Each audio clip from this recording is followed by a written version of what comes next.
Hey everyone, welcome back to our channel. If you're new here, please subscribe. I'd really love that. If you're returning, how you doing? You know, as I look at videos and pictures at the rubble and the charred and bullet-sprayed houses, what was once a buzzing kibbutz is now a makeshift military base where Israeli soldiers struggle to wade through the horrors left behind by Saturday's attack.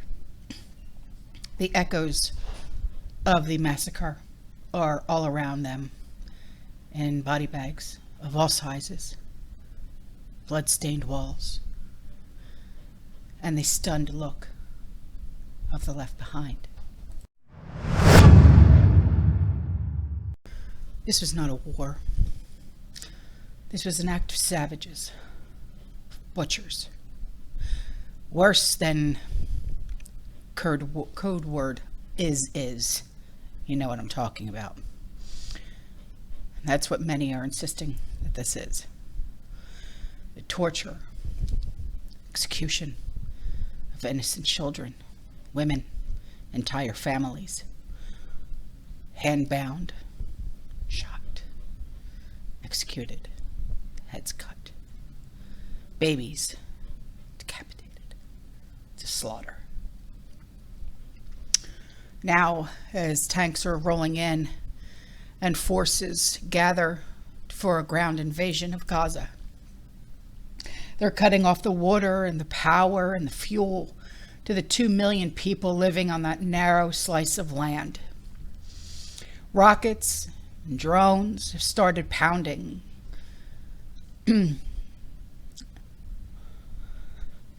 This is so hard to talk about. They started pounding Israelis from Hezbollah in Lebanon. And the sirens are sounding in every town, in every city, and then north, including Golan Heights. And as troops mass toward the south, the multi-front war that experts feared seemed to have arrived. And families whose children survived the worst of Hamas are now facing another agonizing reality, parting with their sons and their daughters as reservists are being called up to the front lines by the tens of thousands. Together, they have one common sentiment, and that is resolve. And what's unbelievable is that Israel was a country for the last better part of the year that was fraying. Many people felt that they were on the verge of a civil war, that the government was trying to pass laws that would change judicial reform laws. And there was an outcry. And people were saying, we're not going to do reserve duty anymore. And after Saturday's atrocities, all of that was thrown aside. At a time of crisis like this, one of two things could have happened. The country could have just imploded, or Israel could have been galvanized. And what happened? They became galvanized. There's just been an onslaught of Israelis inundating the troops with supplies. Some soldiers are sending messages saying, please stop bringing us food, stop bringing us supplies, there's nowhere to put anymore. This country has been galvanized. And no wonder. They have since cleared out all of the areas. They are now counting their dead. They're burying their dead. They are all leaving their houses, standing in the street with Israeli flags as they take him or her to their final resting place. A scene that will be playing out in dozens of grieving villages for the weeks to come. They are not looking for retribution. No. Because you can't ask for retribution for what has happened here. They're looking to rid the world of Hamas. They're grateful to see the United States step up and have Israelis back for that effort. President Biden gave an important statement reinstating his full support of Israel and his readiness to aid Israel in any way necessary. But what concerns several Israelis are the powerful pro-Palestinian voices inside that same White House. Just the day before the Hamas attack, Secretary of State Tony Blinken approved another $75 million in aid to the Palestinians. And advancing the cause of the Palestinians against Israel has been a central focus of this administration. People like Hadi Amir, and I think I said the last name right, AMR, who's the presidential envoy to the Palestinians, has a long history of supporting Palestinian terrorism against Israel. And he has a very senior position, if you will, in this administration, as does the Director of Intelligence and the National Security Council, Mayor Bitar,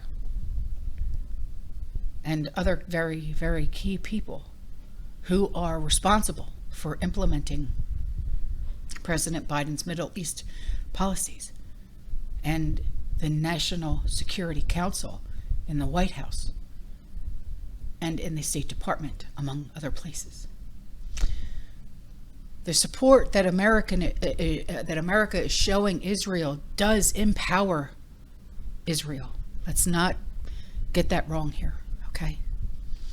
But it's important to realize that Biden has also made it, until now, a key goal of their policy to what they call integrate Iran into the Middle East through nuclear appeasement.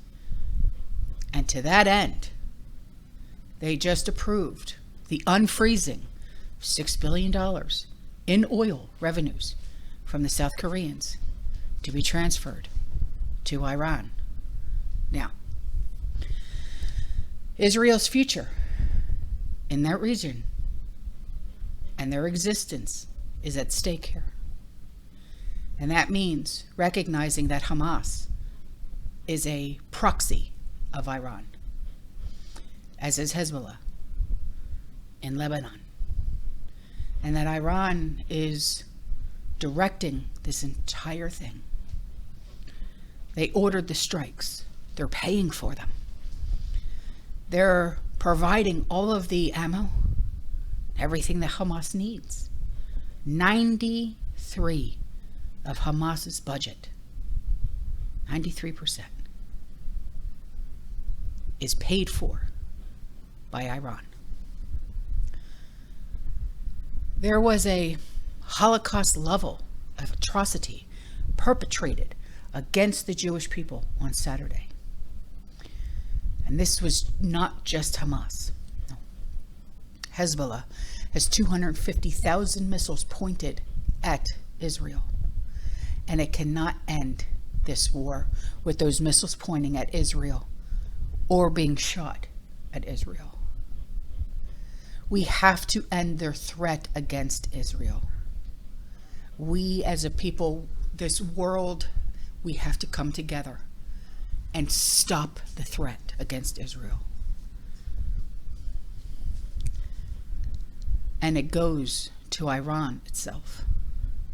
The regime cannot be appeased by President Biden. It has to be pushed back to such a degree that they won't ever try to do it again. This is not just about the Israelis, no. It's very important for our Israeli friends abroad to understand that what starts with Israel does not end with Israel. What starts with the Jews does not end with the Jewish. Okay? The United States knows what jihad is. Even if it pretends, it just goes away. It does not. Okay? And if we don't defeat the forces of jihad, led by Iran, here or anywhere. They could be at your doorstep tomorrow. That's it. Once they strike somewhere, they'll strike everywhere else. The only thing is we don't know where. All right, guys, I'm out of here. I will see you in the next one, okay? You stay safe, you stay positive, you keep prepping. And as always, fear less.